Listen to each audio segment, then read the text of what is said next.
So students, let's start our lecture. Good morning to everyone. So postback क्या है वो हमें समझ में आ गया. इवेंट ड्रिवन प्रोग्रामिंग क्या है वो हमें समझ में आ गया. अब अगर हमें ASP.NET का यूज करके कोई भी वेब एप्लीकेशन क्रिएट करनी है तो पहले हमें पता होना चाहिए कि रिक्वेस्ट क्या है और रिस्पॉन्स क्या है. अगेन आई रिपीट, हमें पता होना चाहिए कि रिक्वेस्ट क्या है एंड रिस्पॉन्स क्या है. बिकॉज जब भी कोई भी वेब एप्लीकेशन होती है तो उसके अंदर रिक्वेस्ट एंड रिस्पॉन्स ही होता है. तो ये दोनों चीज हमें पता होनी चाहिए. एंड जैसे मैंने सिलेबस डिस्कशन के वक्त मैंने आपको बताया था कि ASP.NET के अंदर रिक्वेस्ट एंड रिस्पॉन्स को हैंडल करने के लिए प्री डिफाइन ऑब्जेक्ट्स अवेलेबल है. And the name of the objects are request and response itself. Right? Again I repeat, ASP.NET के अंदर request and response को handle करने के लिए हमारे पास pre-defined objects available है. That is request and response. But जब भी कोई भी रिक्वेस्ट होती है, रिस्पॉन्स मिलता है तो वो सर्वर थ्रू मिलता है. इसीलिए ASP.NET के अंदर रिक्वेस्ट एंड रिस्पॉन्स ऑब्जेक्ट के साथ साथ सर्वर ऑब्जेक्ट भी अवेलेबल है which is pre defined object.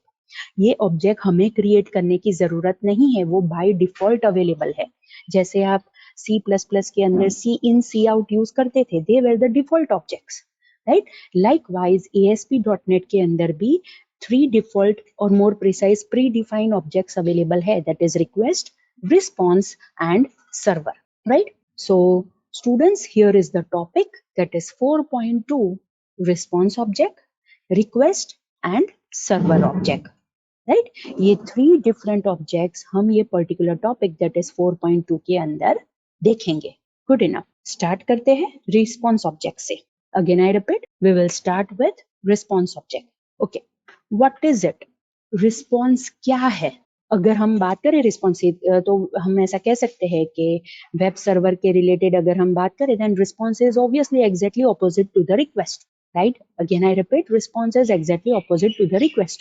But actually response क्या है? तो हम ऐसा कह सकते हैं कि रिस्पॉन्स एक ऐसा मैसेज है, राइट, कि जो वेब सर्वर क्लाइंट को सेंड करता है जब भी क्लाइंट कोई रिक्वेस्ट करता है तब. अगेन आई रिपीट, रिस्पॉन्स एक ऐसा मैसेज है कि जो वेब सर्वर भेजता है.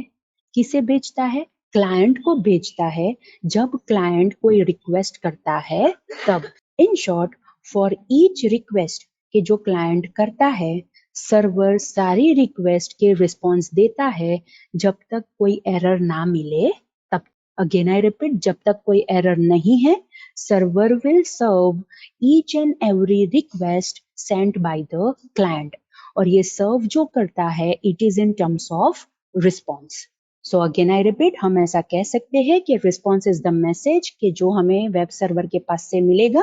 किसे मिलेगा? क्लाइंट को मिलेगा जब क्लाइंट कोई भी रिक्वेस्ट करेगा तब. अब ये ब्राउजर रिस्पॉन्स को कैसे प्रोसेस करेगा? रिस्पॉन्स के अंदर कौन कौन सी चीजें हो सकती है? बहुत सारी इंफॉर्मेशन हो सकती है. किसके रिलेटेड ये इंफॉर्मेशन होगी? ऑब्वियसली पेज के रिलेटेड इंफॉर्मेशन होगी. और मोर प्रिसाइज हम ऐसा कह सकते हैं कि जो पेज के रिलेटेड हमने रिक्वेस्ट किया था उसके रिलेटेड इंफॉर्मेशन होगी, राइट. नाउ ये इंफॉर्मेशन के अंदर कौन कौन सी चीज हो सकती है? May be possible cookies related information हो सकती है कि जो क्लाइंट ने सेव की होगी, या फिर पेज का एक्चुअल कंटेंट भी हो सकता है कि जो हमें यूजर को डिस्प्ले करने की जरूरत है, right. Again I repeat, page का एक्चुअल कंटेंट भी हो सकता है कि जो हमें यूजर को डिस्प्ले करने की जरूरत है. सो ब्राउजर क्या करेगा? जो रिस्पॉन्स उसे वेब सर्वर के पास से मिलेगा वो उसे एक्सेप्ट करेगा और उसे प्रोसेस करेगा. अब ये प्रोसेसिंग के अंदर क्या हो सकता है? जब भी ब्राउजर कोई भी पेज को प्रोसेस करेगा, राइट, तो उसके अंदर जो कुकीज क्रिएट हुई है उसे सेव कर सकता है, या फिर सिक्योरिटी रिलेटेड चेकिंग करने की जरूरत है तो वो भी करेगा. उसके बाद अगर कोई कंटेंट को डिस्प्ले करने की जरूरत है तो वो डिस्प्ले भी करेगा. लेकिन ये सारी चीज किसके ऊपर से करेगा? जो HTML रेंडर होके उसे मिला है, जो HTML रेंडर होके ब्राउजर को मिला है उसके ऊपर से ये टास्क परफॉर्म करेगा. मोर प्रिसाइज हम ऐसा कह सकते हैं कि जो रिस्पॉन्स ब्राउजर को मिला था वो उस हिसाब से उसे प्रोसेस करेगा, राइट। सो ऐसा नहीं होता है स्टूडेंट्स के हर बार जो भी रिस्पॉन्स मिले ब्राउजर को वो एक ही हिसाब से बाय सेम वे उसे प्रोसेस करेगा। No, according to the type of the response, according to the information that is available within the response, उसे वो पर्टिकुलर पेज को प्रोसेस करना पड़ेगा, उसे वो पर्टिकुलर रिस्पॉन्स को प्रोसेस करना पड़ेगा। And this task is done by the browser, right. Browser वो खुद कर लेता है, राइट। नाउ अब तक हमने जो बात की वो तो ये देखा कि रिस्पॉन्स क्या है, राइट, और रिस्पॉन्स ब्राउजर कैसे प्रोसेस करता है। बट जैसे मैंने आपको बताया कि ASP.NET के अंदर response object by default available है। अगेन आई रिपीट, ASP.NET के अंदर response object by default available है। अगर ये ऑब्जेक्ट है तो कोई क्लास का ऑब्जेक्ट होगा। अगेन आई रिपीट, अगर मैं ऐसा कहती हूँ कि ये रिस्पॉन्स एक ऑब्जेक्ट है, राइट, तो ये ऑब्जेक्ट कोई क्लास का होगा। क्लास के ऊपर से ही हम ऑब्जेक्ट क्रिएट कर सकते हैं। Then this response object is of HTTP response class. Again I repeat, ये response object HTTP response class का object है कि जो ASP.NET के अंदर available है। और ये HTTP response class कौन से namespace के अंदर available है? It is present in system.web. Again I repeat, it is present in system.web. Means हम पूरा अगर फ्लो देखें तो इस हिसाब से होगा कि system.web नेम स्पेस है, ये पर्टिकुलर नेम स्पेस के अंदर HTTP रिस्पॉन्स क्लास है और HTTP रिस्पॉन्स क्लास का ये रिस्पॉन्स ऑब्जेक्ट है, right. And if we are talking about the object, if we are talking about the instance of the class, so अगर class है तो उसके अंदर उसकी प्रॉपर्टीज होगी, मेथड्स होगी कि जिसका यूज करके हम वेरियस इंफॉर्मेशन रिस्पॉन्स के रिलेटेड प्रोसेस कर सकते हैं, रिस्पॉन्स के रिलेटेड हम यूजर को सेंड कर सकते हैं, राइट। एंड ये इंस्टेंस कब क्रिएट होगा? ये जो इंस्टेंस मतलब ये जो ऑब्जेक्ट की हम बात कर रहे हैं वो कब क्रिएट होगा? वो बाय डिफॉल्ट सारे पेजेस के रिलेटेड क्रिएट हो जाएगा। अगेन आई रिपीट, वो बाय डिफॉल्ट सारे पेजेस के रिलेटेड क्रिएट हो जाएगा। और एंड मोस्ट इंपॉर्टेंट थिंग, हमें बार बार वो क्रिएट करने की जरूरत नहीं है। अगेन आई रिपीट, हमें वो बार बार क्रिएट करने की जरूरत नहीं है, राइट। जितने भी पेजेस है वो सारे पेजेस के रिलेटेड ये रिस्पॉन्स ऑब्जेक्ट क्रिएट हो जाएगा। एंड एक बार अगर ये रिस्पॉन्स ऑब्जेक्ट क्रिएट हो जाता है तो वो पर्टिकुलर ऑब्जेक्ट का यूज करके ये HTTP रिस्पॉन्स क्लास के अंदर जो भी प्रॉपर्टीज है, मेथड्स है, हम उसका यूज करके हमारे पेज के रिस्पॉन्स को हम प्रोसेस कर सकते हैं। फाइन। सो जैसे मैंने आपको बताया कि प्रॉपर्टीज एंड मेथड्स है, राइट, तो उसके साथ साथ कलेक्शन भी अवेलेबल है। जैसे आपने VB.NET में पढ़ा था, ऐसी प्रॉपर्टीज के जो S से एंड होती है, all those properties are collection. तो यहाँ पे भी हमारे पास प्रॉपर्टी है जो S से एंड होती है, तो उसे हम कलेक्शन कहेंगे, राइट, और वो हम अलग से यहाँ पे स्पेसिफाई करेंगे, राइट। सो जो एक ही कलेक्शन है रिस्पॉन्स ऑब्जेक्ट के अंदर, दैट इज कुकीज, कि जिसका यूज करके हम कुकी की वैल्यू सेट कर सकते हैं, right. And what is cookies, वो डिटेल में हम स्टेट मैनेजमेंट टेक्निक के अंदर देखेंगे। Only the thing that you need to remember over here is that कि कुकीज के अंदर हम यूजर स्पेसिफिक वैल्यू स्टोर कर सकते हैं, राइट। और वो स्टोर करने के लिए, क्रिएट करने के लिए, उसे पेज के ऊपर मेंटेन करने के लिए रिस्पॉन्स ऑब्जेक्ट के अंदर कुकीज कलेक्शन अवेलेबल है, right. So that is the one collection which is available in response object. अब हम रिस्पॉन्स ऑब्जेक्ट की प्रॉपर्टीज देखते हैं। First is buffer. Buffer property क्या स्पेसिफाई करेगा कि whether we want to buffer the page output और नॉट, हमें बफर में स्टोर करना है पेज का आउटपुट कि नहीं करना है, राइट। तो उसके रिलेटेड हमारे पास प्रॉपर्टी है that is buffer. Next is cash control. आपको अगर पता हो तो जितने भी पेजेस होते हैं ना स्टूडेंट्स, उसके रिलेटेड कैश होती है, मोर प्रिसाइज ब्राउजर की कैश मेमोरी होती है, राइट। तो अगर हमें आउटपुट को सर्वर के ऊपर कैश में स्टोर करना है कि नहीं करना है, वो हम कैसे स्पेसिफाई करेंगे? With the help of this cache control property we can specify that whether we want to store output in cache और not. Next is content type. हमारे वेब पेज के ऊपर कंटेंट टाइप क्या है? That is HTTP content type हम set कर सकते हैं with the help of content type property for response object. Right. Next is expires, right. अगर हमें सेट करना है कि how long the page can be cached within the browser, minutes में हम सेट कर सकते हैं कि ब्राउजर की कैश मेमोरी के अंदर कितने टाइम तक ये पेज रहेगा, right, that is expires. Next is character set. कौन से कैरेक्टर सेट का हमारा वेब पेज यूज करेगा? UTF-8 फॉर्मेट, ASCII, NC, कौन से कैरेक्टर सेट को वो यूज करेगा, right, to set the content type of the header, right. Response object का जो हेडर होगा वो सेट करने के लिए हम कौन सा कैरेक्टर सेट यूज करेंगे? यूनिकोड यूज करेंगे, UTF-8 यूज करेंगे, ASCII यूज करेंगे, NC यूज करेंगे, राइट। वो हम ये कैर सेट प्रॉपर्टी का यूज करके स्पेसिफाई कर सकते हैं। And another property is that is expires absolute, कि जिसके अंदर हम specific date and time set कर सकते हैं कि जो ब्राउजर की कैश मेमोरी के अंदर कब हम पर्टिकुलर पेज को एक्सपायर करना चाहते हैं, मोर प्रिसाइज रिमूव करना चाहते हैं, that is expires absolute. And to another property are is client connected. अगर हमें चेक करना है कि क्लाइंट कनेक्टेड है कि नहीं सर्वर के साथ, राइट, तो हम इस क्लाइंट प्रॉपर्टी का यूज कर सकते हैं। ऑब्वियसली उसके अंदर ट्रू या फिर फॉल्स होगा, ट्रू है तो क्लाइंट कनेक्टेड है, फॉल्स है तो क्लाइंट डिसकनेक्टेड है। And the last is status, और ये स्टेटस के अंदर हमें क्या वैल्यू मिलेगी? स्टेटस लाइन की वैल्यू मिलेगी कि जो सर्वर रिटर्न करेगा, हमने जो रिक्वेस्ट की है वो पर्टिकुलर रिक्वेस्ट का स्टेटस क्या है। अगर हमें वो जानना है तो हम ये स्टेटस प्रॉपर्टी का यूज करके जान सकते हैं, right.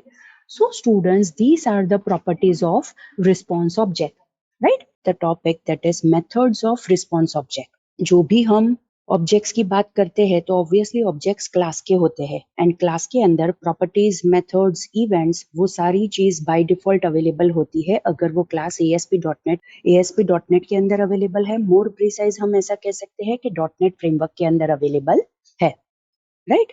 So over here there are some methods के जो हमें रिस्पॉन्स ऑब्जेक्ट के साथ मिलेगी। So the first is clear method. हमने देखा था कि बफर प्रॉपर्टी थी, तो वहां पे हमने देखा था कि वहां पे HTML आउटपुट को बफर करना है कि नहीं करना है, वो हम वहां पे सेट कर सकते हैं। अब हमें अगर जो भी HTML आउटपुट बफर्ड हुआ है उसे क्लियर करना है तो हम ये क्लियर मेथड का यूज कर सकते हैं, right. Another is and method. And method का यूज करके अगर कोई स्क्रिप्ट प्रोसेस हो रही है, राइट, तो उसे स्टॉप करनी है तो वो हम कर सकते हैं, राइट। एंड जो भी करंट रिजल्ट है वो हमें रिटर्न करके वो दे देगा, that is the end method, कि जिसके अंदर हम स्क्रिप्ट की प्रोसेसिंग स्टॉप कर सकते हैं, right. Another is flush method. अगर हमें जो भी बफर्ड HTML आउटपुट है उसे इमीडिएटली सेंड करना है, राइट, ऑन द पेज, तो हम वहां पे फ्लश मेथड का यूज कर सकते हैं ताकि जो भी आउटपुट है वो इमीडिएटली हम सेंड कर सके। Now the most important method, that is redirect method.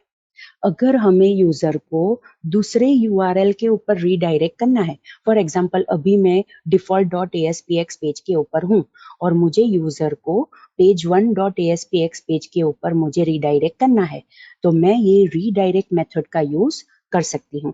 In short आप ऐसा कह सकते हो कि यूजर को अगर एक पेज से दूसरे पेज के ऊपर या फिर एक URL से दूसरे URL के ऊपर आपको नेविगेट करवाना है तो आप यहाँ पे रीडायरेक्ट मेथड का यूज कर सकते हो।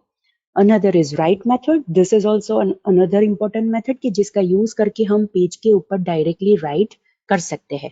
अगर हमें कोई भी स्ट्रिंग आउटपुट पेज के ऊपर राइट करना है तो हम ये राइट मेथड का यूज कर सकते हैं। लेकिन आपको यहाँ पे एक चीज याद रखनी है कि जब भी आप राइट मेथड का यूज करके पेज के ऊपर राइट करोगे कोई भी आउटपुट, तो वो टॉप लेफ्ट कॉर्नर में ही राइट होगा। अगेन आई रिपीट, वो टॉप लेफ्ट कॉर्नर में ही राइट होगा।